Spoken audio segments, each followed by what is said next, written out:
In 1993, German engineer Rudolf Gantenbrink was exploring an unexplored shaft inside the Queen's Chamber of the Great Pyramid of Giza. At first glance, this might not sound particularly exciting. After all, the Great Pyramid has been studied for centuries. Millions of people have visited it.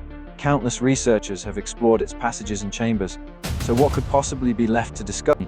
To investigate, Rudolf built a small run light specifically designed to fit through the narrow 8-inch wide shaft. The idea was simple: send the robot where humans couldn't go, see what was hiding inside. But what happened next would turn a forgotten passageway into one of the greatest mysteries surrounding the Great Pyramid. When the robot entered the tunnel, it made a surprising discovery. What researchers believed was the end of the shaft wasn't the end at all. The passage suddenly angled upward and continued much farther than anyone expected. For roughly 90 yards, the robot crawled through the darkness. Then it stopped. In front of it was what appeared to be a small lock. Embedded in this door were 2 copper handles. This discovery shocked Rudolf and his team because copper had never been found anywhere else, which was believed to be made almost entirely of stone. Even more intriguing, the door appeared to have small gaps around its edges that suggested something even more fascinating. There might actually be something behind it. Naturally, Rudolf wanted to investigate further. If there was another chamber hidden behind that door, what we know about the Great Pyramid. But when he requested permission from Egyptian authorities, including Zahi Hawass, his team was reported from continuing their research. The investigation stalled. The mystery remained unsolved. And that single sealed door became the center of endless speculation. What was behind it? A hidden chamber? An unfinished passage? A symbolic feature with no practical purpose? Nobody knew. And in many ways, that questions them into a much larger mystery. Do we really understand who built the Great Pyramid? According to mainstream Egyptology, around 4,500 years ago by Pharaoh Khufu, and served as his tomb. For decades, this explanation has been accepted as the standard account. At one time, the pyramid looked dramatically different than it does today.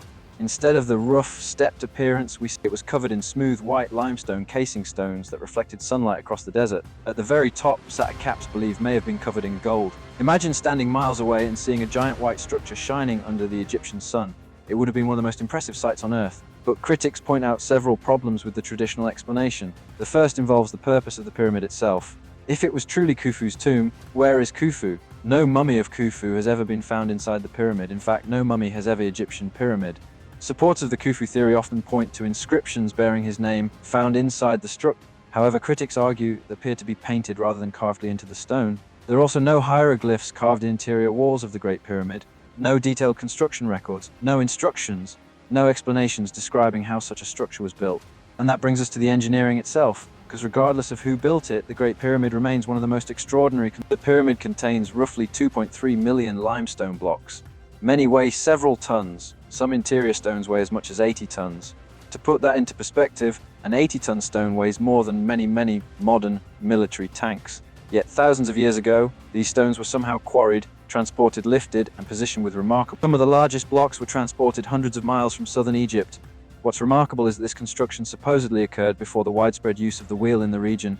Even with modern machinery, moving stones of this size is not a simple task. Mainstream explanations suggest workers used ropes, wooden rollers, and wet sand. Experiments have shown that wet sand can reduce friction and make heavy objects easier to move, but critics argue that moving stones across flat ground is only part of the challenge. The real question is how massive blocks were lifted hundreds of feet into the air. How were they transported to the upper chambers? How were they positioned so precisely? Because the precision of the Great Pyramid is one of its most astonishing features. The joints between many stones are so accurate that even like many later pyramids that deteriorated significantly over time, the Great Pyramid has survived for thousands of years largely because of this extraordinary precision. The cutting techniques remain controversial as well. Experimental archaeologists attempting to recreate ancient stone cutting methods with copper tools found the process extremely slow and inefficient. Some tests showed it's progressing only a few millimeters per hour, yet many ancient stone cuts appear remarkably clean, straight, and precise. Then there is the timeline. If the pyramid truly contains 2.3 million blocks and was completed in roughly 20 years, workers would have needed to quarry, transport, shape, and place hundreds of stones every single day without interruption. For many researchers, this remains one of the biggest challenges to the conventional explanation. Then there are the pyramid's mathematical and astronomical properties. In the 1940s, British research relations observed that the Great Pyramid appears to have 8 sides rather than 4. This unusual effect is visible only during the equinoxes under specific lighting conditions. The pyramid is also aligned to true north.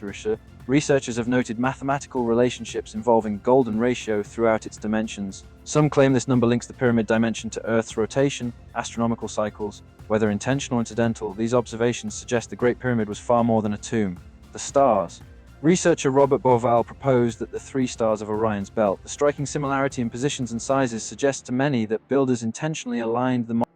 Perhaps it was a monument, a scientific instrument, a celestial map, or something we still don't fully understand. This brings us back Curious Door, a hidden passage, two copper handles, and a secret held for thousands of years. After all the theories and debates, one fact remains. We still don't know exactly why or how the Great Pyramid was built, or what lies behind that sealed door.